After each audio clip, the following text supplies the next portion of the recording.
अरे ओछू नाक पण असली नाक। MDH કાશ્મીરી લાલ મરચાની પાવડર। ઉત્તર ભારતના રાજ્યોમાં ભારે વરસાદથી તારાજીના દ્રશ્યો સામે આવી રહ્યા છે। ઉત્તરાખંડ અને હિમાચલ પ્રદેશમાં પૂર પ્રકોપ જોવા મળ્યો। અત્યાર સુધીમાં વરસાદની ઘટનાઓમાં કુલ 20 લોકોના મૃત્યુ થયા છે। ભારે વરસાદ અને ભૂસ્ખલનથી બદ્રીનાથ નેશનલ હાઈવે સહિત 72 રસ્તા બંધ થયા છે। ભારે વરસાદ અને પૂરને કારણે અંદાજે 300 કરોડ રૂપિયાનું નુકસાન થયું છે।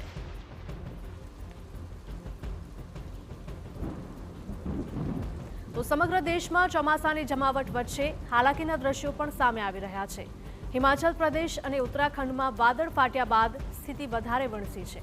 હિમાચલમાં આજે પણ વરસાદનું ઓરેન્જ એલર્ટ વચ્ચે મંડી અને ચંબામાં નદીઓ ઉછાળા મારતી હોય તેવા દ્રશ્યો સામે આવ્યા છે। તંત્ર દ્વારા લોકોને સતર્ક રહેવા માટે અપીલ કરાઈ છે। આ ચોમાસા દરમિયાન હિમાચલમાં 20 લોકોએ જીવ ગુમાવ્યો છે, જ્યારે 300 કરોડથી પણ વધારે રૂપિયાનું નુકસાન થયું છે। તો ઉત્તરાખંડમાં છેલ્લા 24 કલાકમાં ભારે વરસાદને કારણે 72 જેટલા રસ્તા બ્લોક કરી દેવાયા હતા, જેને પગલે કુમાઉન પ્રાંતમાં 40,000થી પણ વધુનો સંપર્ક કપાયો હતો। ભૂસ્ખલનને કારણે બદ્રીનાથમાં પણ નેશનલ હાઈવે બ્લોક થઈ ગયો હતો અને અનેક વાહનો પણ ત્યાં ફસાયા હતા। અહીં સતત લેન્ડસ્લાઇડિંગની ઘટનાઓ સામે આવી રહી છે।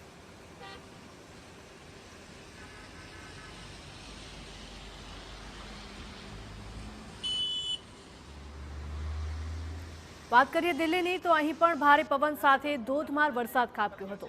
ભારે પવન ફૂંકાતા શેખ સરાય ફેઝ 2 વિસ્તારમાં એક વિશાળકાય વૃક્ષ ધરાશાયી થયું હતું, જેમાં 2 કારને મોટા પાયે નુકસાન પહોંચ્યું છે। જો કે નસીબની વાત એ છે કે આ દુર્ઘટનામાં કોઈ જાનહાનિ નથી થઈ। ઉત્તર પ્રદેશમાં પણ ધોધમાર વરસાદ ખાબકતા હાલાકીના દ્રશ્યો સામે આવી રહ્યા છે। અલીગઢ અને મુરાદાબાદમાં સ્થિતિ સતત વણસી રહી છે। રસ્તા જળબંબાકાર થયા છે, તો લોકોના ઘરોમાં પણ વરસાદી પાણી ફરી વળ્યા છે।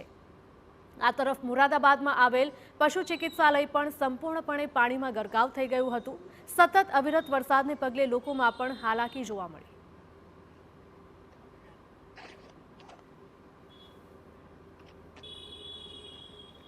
તો ઉત્તર ભારતમાં અવિરત વરસાદ વરસી રહ્યો છે, જેના કારણે હાલાકીના દ્રશ્યો સામે આવી રહ્યા છે।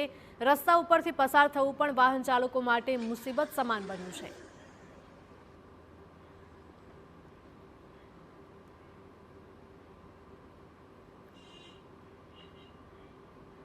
MDH બિરયાની મસાલા, પારંપરિક બિરયાનીનો અસલી સ્વાદ। असली मसाले साथ साथ MDH